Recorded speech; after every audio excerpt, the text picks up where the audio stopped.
ಮಂಡ್ಯ ಕಾಂಗ್ರೆಸ್ ಬಂಡಾಯ ಶಮನಕ್ಕೆ ಯತ್ನವನ್ನ ಮಾಡಲಾಗ್ತಾ ಇದೆ. ಕಾಂಗ್ರೆಸ್ ಮತ್ತು ಜೆಡಿಎಸ್ ಸಭೆಯನ್ನ ಕರೆದಿದ್ದಾರೆ ಸಿಎಂ ಕುಮಾರಸ್ವಾಮಿ ಅವರು.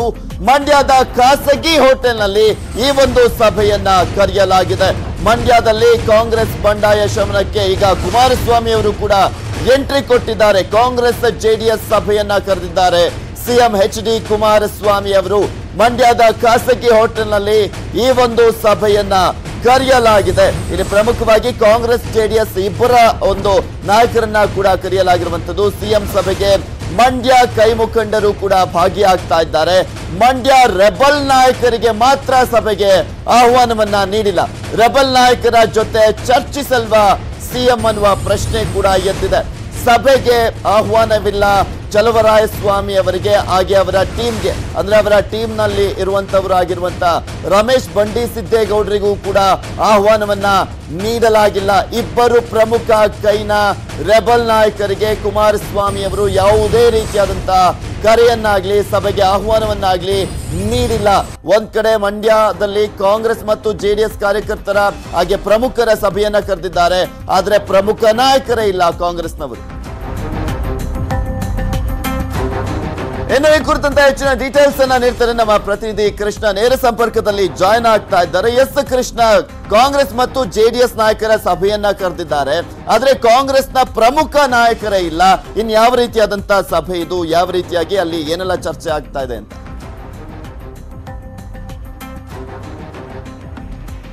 ಖಂಡಿತವಾಗ್ಲೂ ಈ ಒಂದು ಮಂಡ್ಯ ಕಾಂಗ್ರೆಸ್ನ ಸಮನ ಅಂದ್ರೆ ಅತೃಪ್ತ ನಾಯಕರ ಬಂಡಾಯ ಏನಿದೆ ಅದು ಮುಗಿಯೋದಿಲ್ಲ ಸದ್ಯಕ್ಕಂತೂ. ಯಾಕಂದ್ರೆ ಅವರು ರೆಬಲ್ ಆಗಿ ಇನ್ನೂ ಕೂಡ ಉಳಿದಿರುವಂತದ್ದು. ಇನ್ನೂ ಕೂಡ ಮುಖ್ಯಮಂತ್ರಿ ಎಚ್.ಡಿ. ಕುಮಾರಸ್ವಾಮಿ ಅವರಿಗೆ ಆ ಒಂದು ರೆಬಲ್ ನ ಅತೃಪ್ತ ಶಾಸಕರು ಏನಿದ್ದಾರೆ ಅವ್ರು ಇನ್ನೂ ಕೂಡ ಸಪೋರ್ಟ್ ಅನ್ನ ಮಾಡಿಲ್ಲ.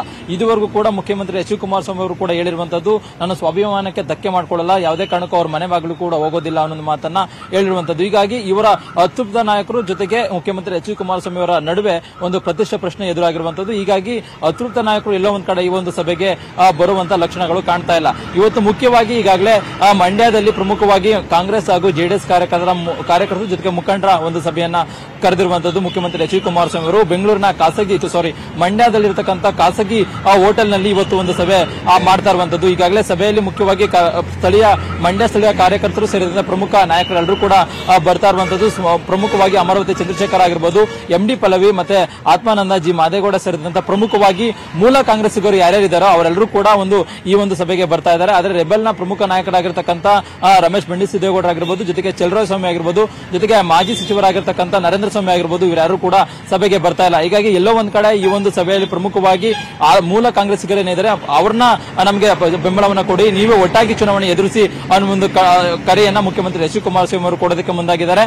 ಆದ್ರೆ ಅತೃಪ್ತ ನಾಯಕರು ಏನಿದ್ದಾರೆ ಅವ್ರನ್ನ ಯಾವುದೇ ಕಾರಣಕ್ಕೂ ಅವ್ರನ್ನ ಮಾತನಾಡಿಸದೇ ಇರೋದಕ್ಕೆ ಮುಖ್ಯಮಂತ್ರಿ ಎಚ್.ಡಿ. ಕುಮಾರಸ್ವಾಮಿ ಅವರು ನಿರ್ಧಾರ ಮಾಡಿರುವಂತದ್ದು. ಹೀಗಾಗಿ ಈ ಒಂದು ಅತೃಪ್ತ ನಾಯಕರ ನಡೆಯಿಂದಾಗಿ ಎಲ್ಲೋ ಒಂದ್ ಕಡೆ ಮುಂದಿನ ದಿನಗಳಲ್ಲಿ ದೊಡ್ಡ ಪರಿಣಾಮ ಬೀಳುವಂತ ಸಾಧ್ಯತೆ ಇದೆ.